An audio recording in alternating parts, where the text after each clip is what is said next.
Colombia Espírita Radio TV presenta Encuentros Espíritas, un espacio para la reflexión y el desarrollo espiritual.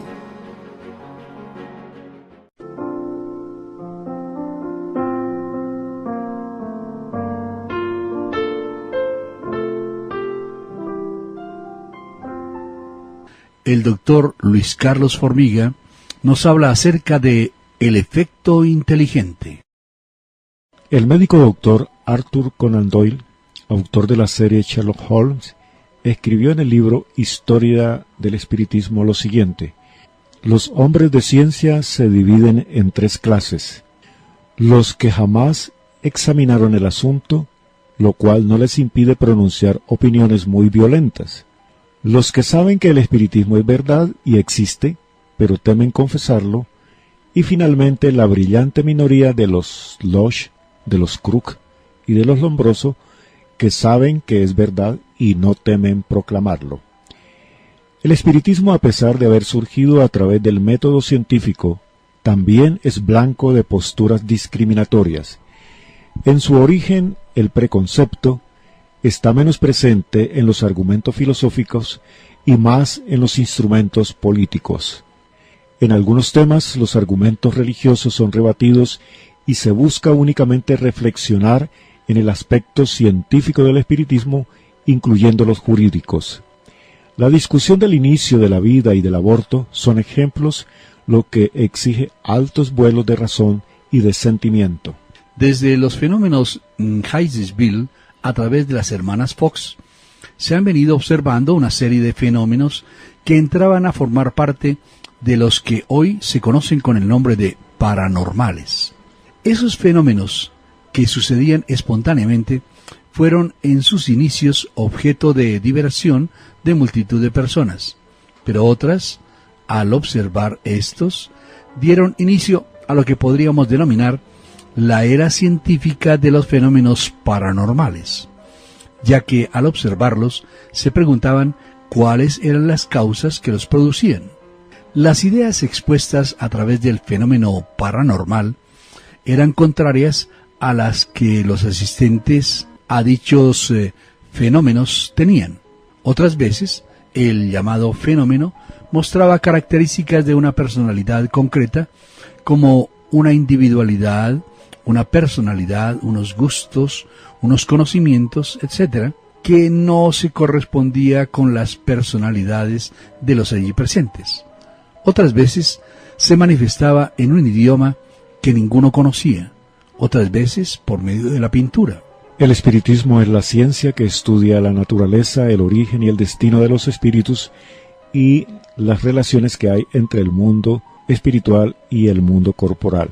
Una definición del codificador Allan Kardec que encontramos en la obra ¿Qué es el espiritismo?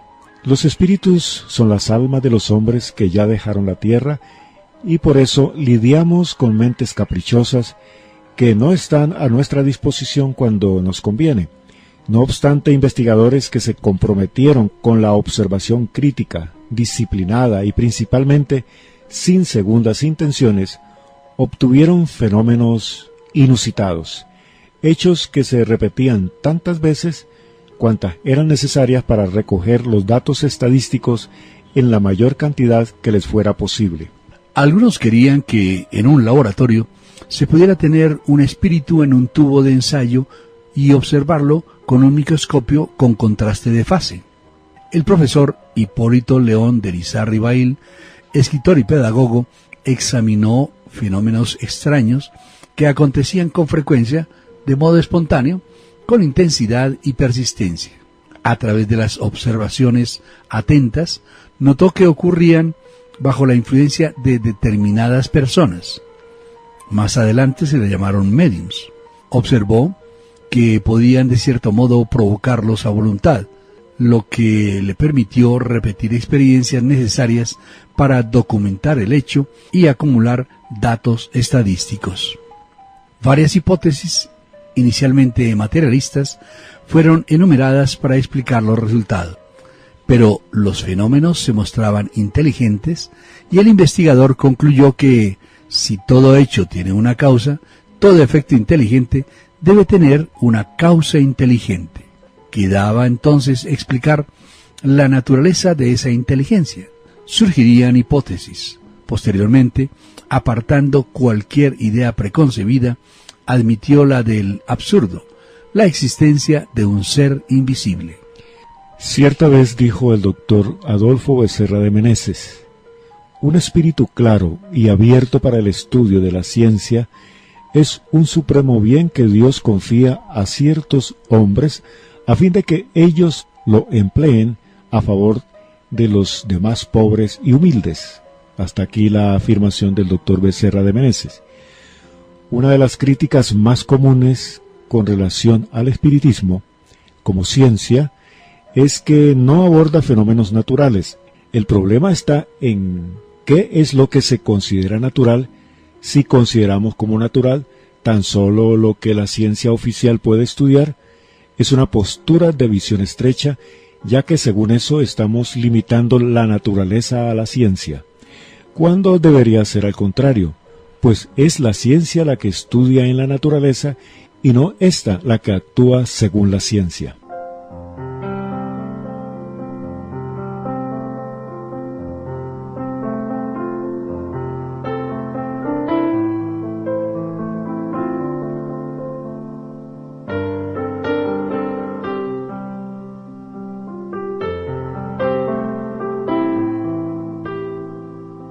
Otra de las críticas que se oponen al concepto del espiritismo como ciencia es que las variables no pueden ser modificadas a gusto del experimentador. Esto es cierto, pero hoy se conocen muchas ciencias cuyas variables no pueden ser modificadas por el experimentador, ya que el campo de estudio está dentro de una serie de fenómenos que no son modificables por el hombre y que solo se producen en determinadas circunstancias. El observador controla las investigaciones físico-químicas hasta donde las energías pueden ser controladas. En el campo de las ciencias socio-morales, el científico recoge datos. Están en la misma clase la psicología, la historia, el derecho, la sociología, etc. El objeto de estas ciencias es el animal racional o socios, la criatura divina en el uso de su libre albedrío. La investigación científica se apoya en la experimentación o en la analogía entre otras dos clases de ciencias, pero en las ciencias sociomorales la investigación utiliza la estadística. El objeto es pasivo en aquellas dos primeras. En esta el observador es quien debe ser pasivo. Debe esperar a que el hecho ocurra para observarlo y analizar, en espacio y tiempo, la repetición de los fenómenos. En la ciencia de la mediumnidad hay dos elementos, el encarnado y el desencarnado, accionando y reaccionando racionalmente. El médium y el espíritu se interrelacionan para llevar a cabo la acción conjunta.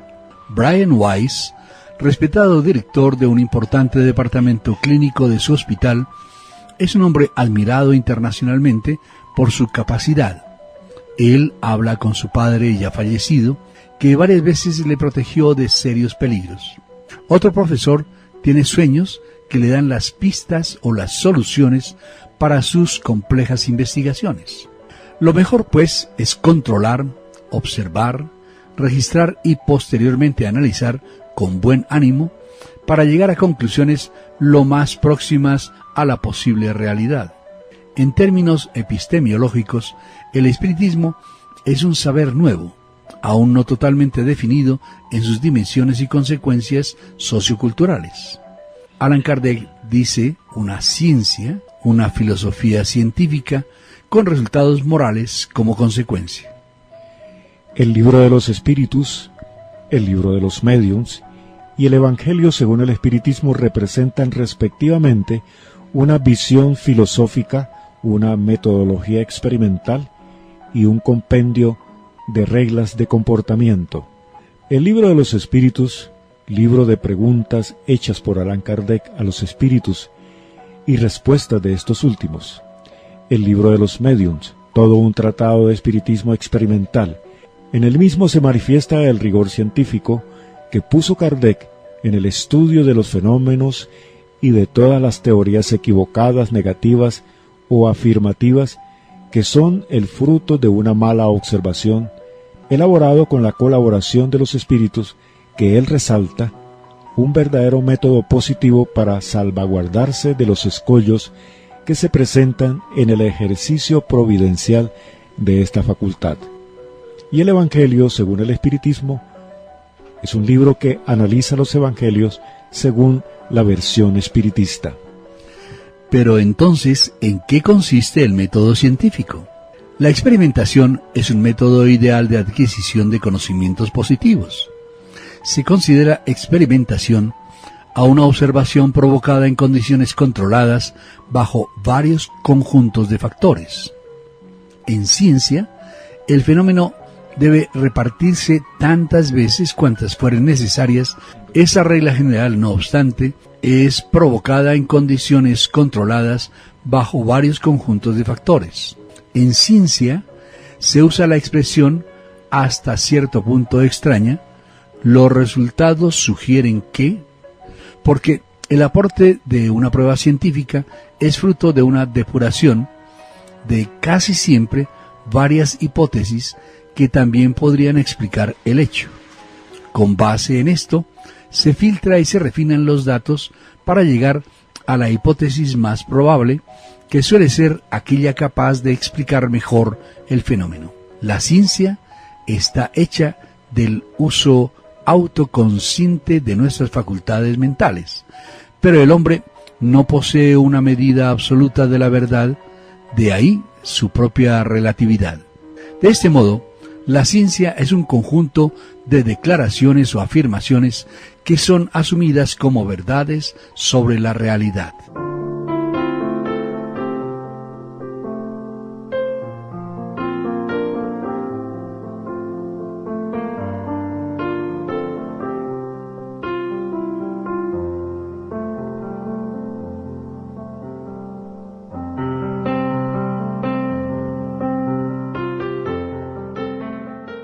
El espiritista, cuando experimenta de forma metodológica o empírica en una reunión o delante de un fenómeno mediúmnico, pone en acción el aspecto científico de la doctrina, pero no aparta los otros dos, porque al realizar las deducciones y proyecciones de lo que fue observado, estará filosofando, y al mantener la armonía interior y la postura ética en cuanto a lo experimentado, estará ejerciendo una consecuencia moral espírita.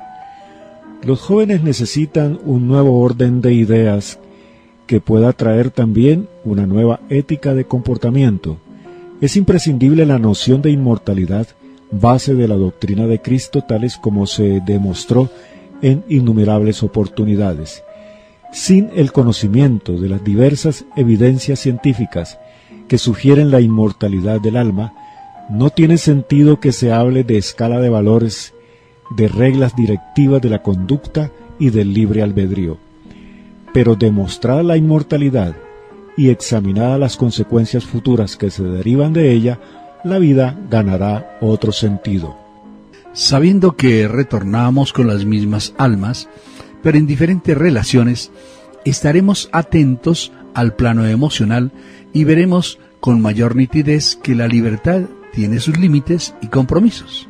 La educación será un proceso de formación de valores y de liberación espiritual. Como punto fundamental, el investigador debe tener claro en su mente que él será uno de los elementos esenciales de la investigación. No habrá condiciones para una neutralidad axiológica absoluta, como en las dichas ciencias exactas. El investigador y objeto estarán indisolublemente comprometidos el uno con el otro a nivel energético. Al empezar por una relación psicológica y magnética con el médium, el cual podrá facilitar o obstaculizar el buen camino de las experiencias.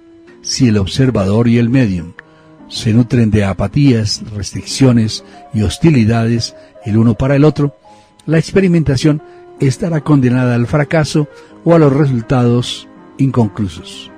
educación, respeto y gentileza no son incompatibles con el rigor científico.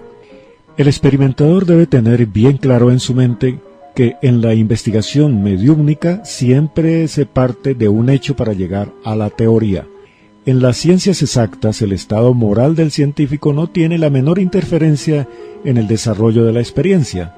Una mujer, delante de un mensaje onírico diurno, interrumpe sus quehaceres domésticos, llama a un taxi y va a encontrar al hijo caído casi muerto al lado de la moto.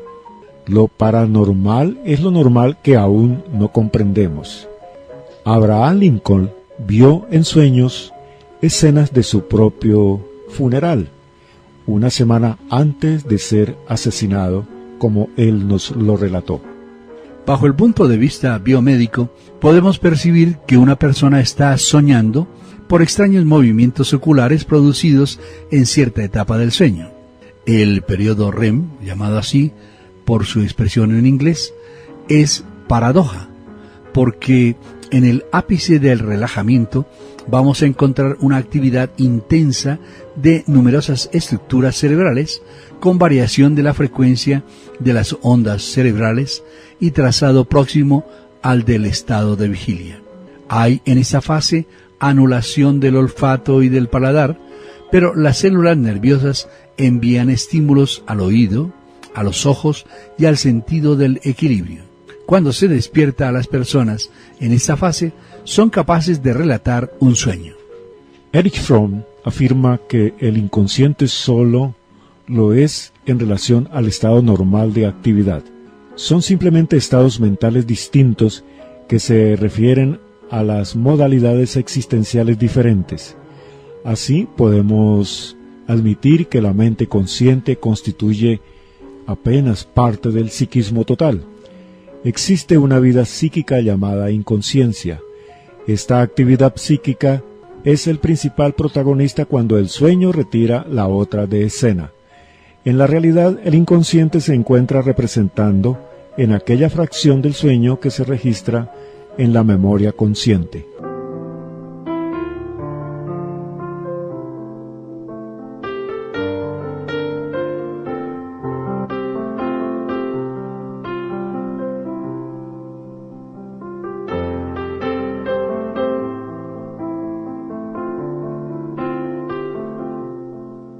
La enciclopedia de Diderot, en la acepción sonambulismo, relata la historia de un joven sacerdote que se levantaba por la noche, se dirigía a su escritorio y escribía largos sermones y volvía a la cama. Existen relatos de la solución de problemas matemáticos que no eran resueltos cuando los individuos estaban despiertos. ¿Cómo interpretar el sueño que tuvimos con un ente querido ya desencarnado?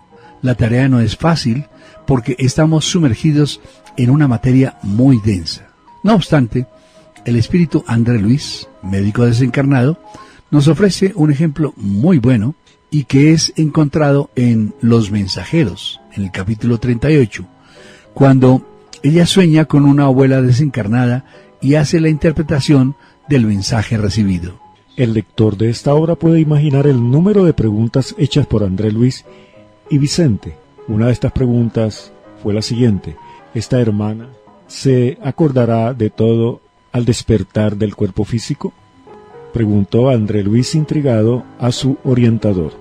Y el orientador Aniceto sonrió y aclaró: siendo la abuela más evolucionada y examinando aún la condición de los planos de vida en que ambas se encuentran, la joven encarnada está bajo el dominio espiritual de la benefactora. Entre ambas hay una corriente magnética recíproca, resultando no obstante que la abuela amiga ostenta una ascendencia positiva. La nieta no ve el ambiente con precisión ni oye las palabras integralmente. No nos olvidemos que el desprendimiento en el sueño es fragmentado y que la visión y la audición peculiares del encarnado se encuentran en ella también restringidos.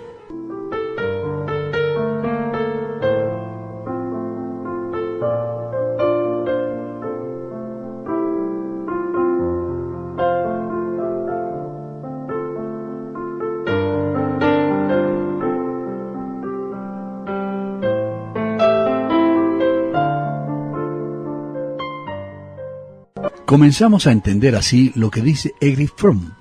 En realidad, el inconsciente se encuentra representado en aquella fracción de sueño que se registra en la memoria consciente. Aniceto complementa: el fenómeno, pues, es más de unión espiritual que de percepción sensorial propiamente dichas. La joven está recibiendo consuelo del espíritu al espíritu. Sabemos de la existencia de tipos de sueños como fisiológico, pantomnésico, premonitorio, etc. En el caso de la nieta, estamos delante de un sueño espiritual donde hay una vivencia en el plano extrafísico. Como la pregunta de André Luis fue parcialmente respondida, Aniceto continúa la explicación. Al despertar, la nieta no se acordará de todos los detalles de este feliz encuentro con su abuela que acabamos de presenciar. El lector de la obra, aún no acostumbrado a los artículos espíritas, deberá estarse preguntando si la nieta no se va a recordar de qué sirve encontrarse con su abuela en los sueños. Aniceto, que parecía saber la duda que pasaba por la mente de los posgraduados, amplió: despertará, no obstante, con mucho coraje y bien dispuesta, sin poder identificar la causa de la restauración de su buen ánimo. Dirá que soñó con la abuela en un lugar donde había mucha gente, sin recordar los detalles del hecho, añadiendo que vio en el sueño una cobra amenazadora que luego se transformó en una serpiente de vidrio, rompiéndose al impulso de sus manos para transformarse en perfumada flor, de la cual aún conserva el recuerdo agradable del aroma. Afirmará que magnífico bienestar le invadió en el alma y en el fondo comprendiera el mensaje consolador que le fue concedido.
Espiritismo, doctrina consoladora y bendita.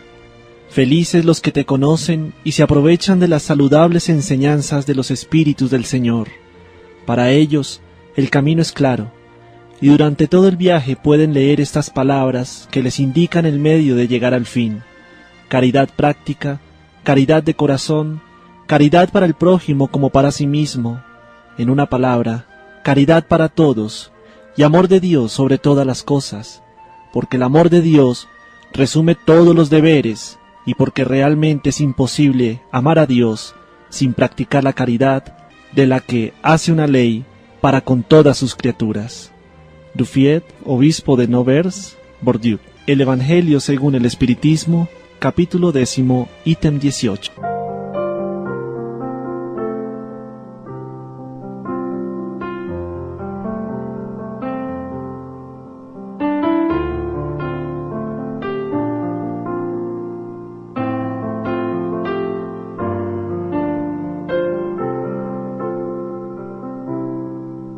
El libro de los espíritus.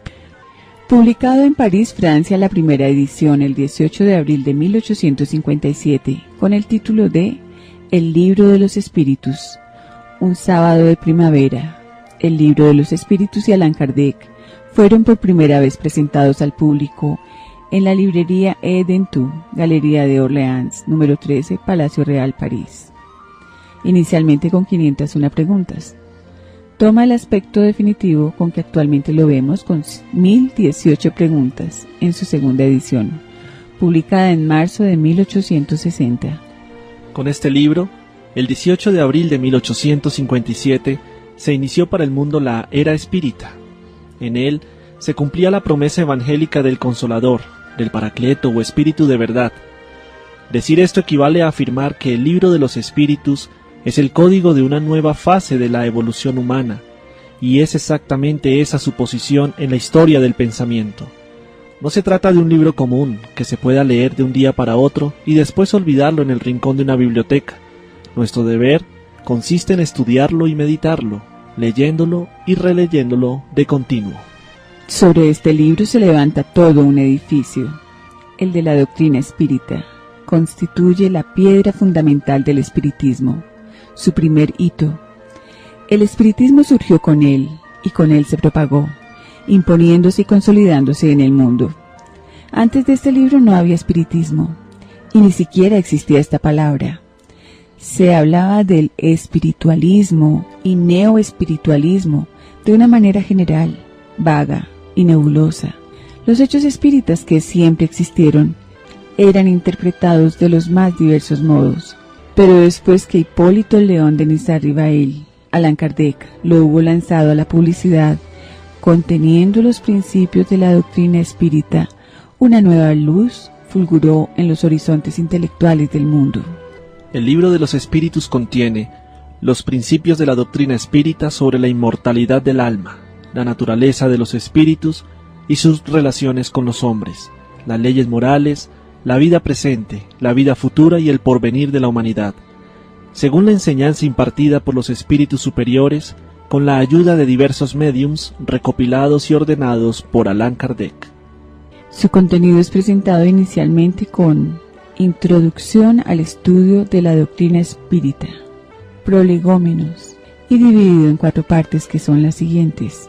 Libro primero, las causas primeras. Libro segundo, Mundo espírita o de los espíritus. Libro tercero, las leyes morales. Libro cuarto, esperanzas y consuelos. Sin embargo, el libro de los espíritus no era tan solo la piedra fundamental o el hito inicial de la nueva codificación, porque constituye su propio esbozo, su núcleo central y al mismo tiempo el andamiaje o estructura general de la doctrina. Si se le examina en relación con las restantes obras de la doctrina que complementan la codificación, se comprueba que todos esos libros tienen su punto de partida en el contenido de aquel. Podemos definir las diversas partes del texto que corresponden a cada una de aquellas obras. En el libro de los espíritus podemos localizar una parte que se refiere a él mismo, a su propio contenido. Es el conjunto de los libros primero y segundo, hasta el capítulo 5. Este núcleo representa dentro del esquema general de la codificación que hallamos en la obra la parte que corresponde a él mismo. En cuanto a los demás, comprobamos lo siguiente. Primero, el libro de los médiums, secuencia natural del libro de los espíritus que trata con especialidad el aspecto experimental de la doctrina. Tiene su fuente en el libro segundo a partir del capítulo 6 y hasta el final. Toda la materia que esta parte contiene es reorganizada y ampliada en el libro de los médiums, en especial lo referente al capítulo 9, Intervención de los espíritus en el mundo corpóreo. Segundo, el Evangelio según el espiritismo. Es una derivación natural del libro tercero, donde se estudian las leyes morales, tratando sobre todo la aplicación de los principios de la moral evangélica, así como los problemas religiosos de la adoración, la plegaria y la práctica de la caridad. Incluso encontrará el lector es en parte las primeras formas de instrucciones de los espíritus comunes en el Evangelio, con la transcripción completa de comunicaciones firmadas que versan sobre asuntos evangélicos. Tercero, el cielo y el infierno.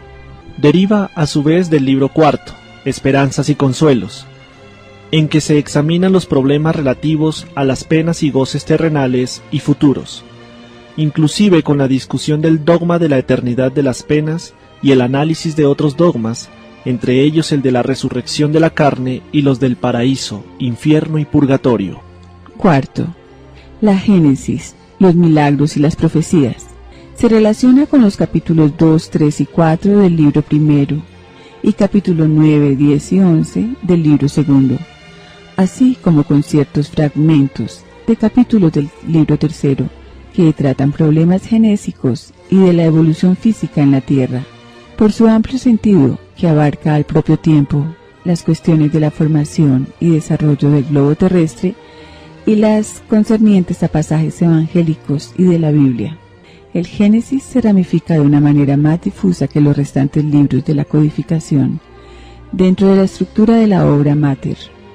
Quinto, los pequeños libros de introducción al estudio de la doctrina, como el Principiante Espírita, título que se le da a una edición brasileña del capítulo segundo del libro ¿Qué es el Espiritismo?, publicado separadamente, y ¿Qué es el Espiritismo?, que no se incluyen propiamente en la codificación, están asimismo relacionados de una manera directa con el libro de los Espíritus, derivado de su introducción y prolegómenos. Así pues, la codificación se nos presenta como un todo homogéneo y consecuente. A la luz de ese estudio, se desmoronan las tentativas de separar uno u otro libro del bloque de la codificación como posible expresión de una forma diferente de pensamiento. Y nótese que los vínculos señalados aquí, de un modo tan solo formal, pueden y deben ser aclarados en profundidad por un estudio minucioso del contenido de las diversas partes de El Libro de los Espíritus en confrontación con las restantes obras. Kardec, sin ser lo que se puede denominar un filósofo profesional, tenía mucha razón al afirmar en el capítulo 6 de la Conclusión, al referirse al espiritismo: su fuerza reside en su filosofía, en el llamado que hace a la razón y el buen sentido.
Se es espiritista por el solo hecho de simpatizar con los principios de la doctrina y de conformar a ella la conducta. Es una opinión como otra cualquiera, que cada uno ha de tener el derecho de profesar, como se tiene el derecho de ser judío, católico, protestante, volteriano, cartesiano, deísta y hasta materialista. El espiritismo proclama la libertad de conciencia como un derecho natural y la reclama para los suyos como para todo el mundo. Respeta todas las convicciones sinceras, pidiendo para sí la reciprocidad. De la libertad de conciencia se desprende el derecho de libre examen en materia de fe. El espiritismo combate el principio de la fe ciega, pues ésta exige del hombre la abdicación de su propio juicio, y dice que toda fe impuesta carece de raíz. Por esto, inscribe ésta en el número de sus máximas. Sólo es inquebrantable la fe que en todas las edades de la humanidad puede mirar cara a cara a la razón. Consecuente con sus principios, el espiritismo no se impone a nadie, sino que quiere ser libremente y por convicción aceptado. Expone sus doctrinas y recibe a los que voluntariamente se unen a él. No procura separar a nadie de sus convicciones religiosas. No se dirige a los que tienen una fe que les basta, sino a los que, no estando satisfechos de lo que se les ha dado, buscan algo mejor. Allan Kardec, Obras póstumas. Colombia Espírita Radio TV presentó Encuentros Espíritas. Esté pendiente de nuestra siguiente emisión.